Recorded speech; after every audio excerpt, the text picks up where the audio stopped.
Welcome back to the Michigan Business Beat, brought to you on the Michigan Business Network. On the road today. Actually, this is a good day to be on the road because when you put mileage on a vehicle, you fit right in up here.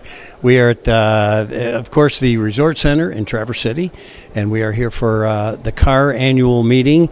That's Center for Automotive Research. And, you know, we brought our CAR guy with us. Actually, he's our front man. He came up here, probably better known here than any of us anyway, Steve Purdy, who also, as you know, broadcasts on the Michigan Business Network. Shunpikers, right? Yep, Shunpiker's Journal. There you go. Yep. Yeah, absolutely, and everybody looks forward to that. Well, listen, this is, you know, we've been coming up here like 5 years because we've only been in existence for 6. You've been coming up here a few more. Yeah, probably 12, 15 years, something like that. Yeah, ever since I've been an automotive journalist, I've been attending the management briefing seminars.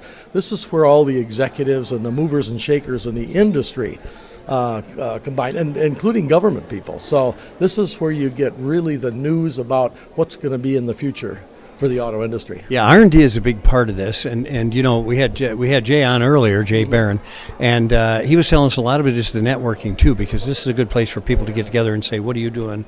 Here's what we're doing. Oh yeah, I did a little piece yesterday on the contract engineers that are here, people like AM General who provide the engineering services for small and middle-sized companies, and even the OEMs. When they don't have enough engineering resources to do their next project, they hire these contract engineers. Now, AM General also makes the Humvee and a variety of other products, so they have the capability to do both the engineering and the manufacturing if a company needs them to do that. So there's all kinds of those suppliers and service industries up here courting business. You know, it's kind of interesting because this supplier chain, you know, I was talking to Jay about this, that there was a time when the industry was simply the manufacturer trying to get the lowest price they possibly could. Right. And then they kind of realized, I use the analogy, the body doesn't work well without arms and legs. And so now it's more of a collaboration. Well, it is, and not only is it price, everything is still price conscious, but the quality is at the top of the list as well. You know, you can't, if you're not making a good product, it doesn't matter how little it costs, people aren't going to buy it. So, and you know, I've seen over the years that transition from doing everything at low cost to doing everything as high quality as they can, and the product reflects that. Well, let's face it, scrap and recalls do not add to the bottom line, right? That's for sure. Recycling is not part. Well, and now that you mention that, though, end-of-life recycling issues can be big too. You know, what are you going to do with that car when it's all done? Is it going to pollute the environment?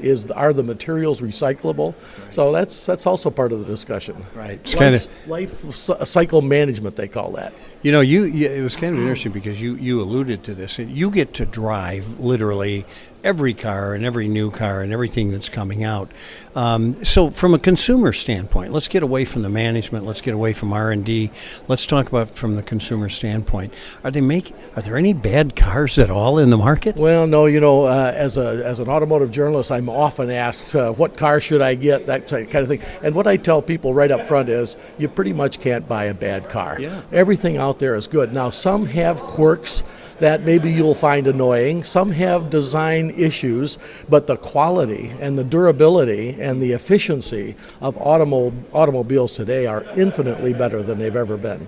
Yeah, it's pretty amazing. So you've driven a lot of nice cars.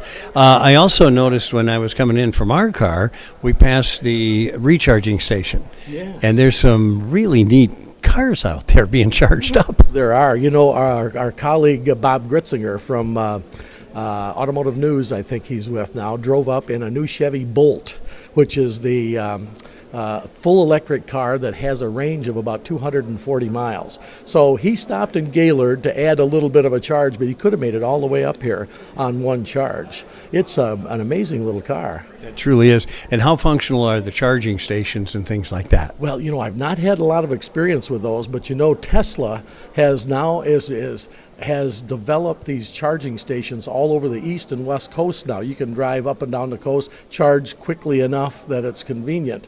So those are getting more common and more efficient all the time. Now, are there cars that you can charge in your home without a charging station? I mean, is there anything running off the 110? Yeah, all of these will run off a 110, but it's pretty slow. It takes 6 hours instead of... Well, actually on 110. Or 8. 8 or 10 or sometimes 12. Yeah. But each time you double that amperage, you shorten the charging time. I think, probably the best might be an hour or 2 hours for a full charge on one of these new electric cars that have a longer range. Well, that's pretty amazing. And, of course, that distribution channel is going to be really crucial to the success of it. It's part of the infrastructure that we'll need for electric cars, and plug-in hybrids as well. They have need to be charged too.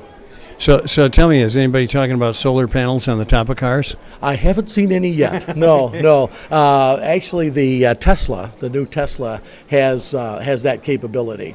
Believe it or not, but it doesn't charge a lot. I mean, it won't charge the car's batteries. It'll just charge enough for accessories. Run a few things off it. You can listen to the radio. But hey, that might come. The efficiency of those panels improves all the time, as well as the efficiency of the batteries. Yeah. We're on the verge of battery breakthroughs, I think, that are going to change the whole business. Well, now you alluded to the Bolt. Let's talk about the Volt. Is the Volt still around, still viable? And that's, of course, a hybrid, right? Right. And, Chevy's not selling a lot of those. They're considering dumping that product, believe it or not. Wow. But, it's a wonderful thing for somebody who needs to drive long distances occasionally, but not often. You can, if your commute is less than 40 miles a day, you never have to buy gasoline for that thing. But if you want to drive to Chicago from Lansing, you hop in and drive, and most of the trip will be on gasoline, and you're still getting, over 30 miles to the gallon. Well, and I have to say, from a design standpoint, they're much more acceptable on the road than they were at the beginning. So, Steve Purdy, thanks so much for being with us, buddy. My pleasure, as always. Steve Purdy, one of our broadcasters, obviously, Shunpiker Journal, and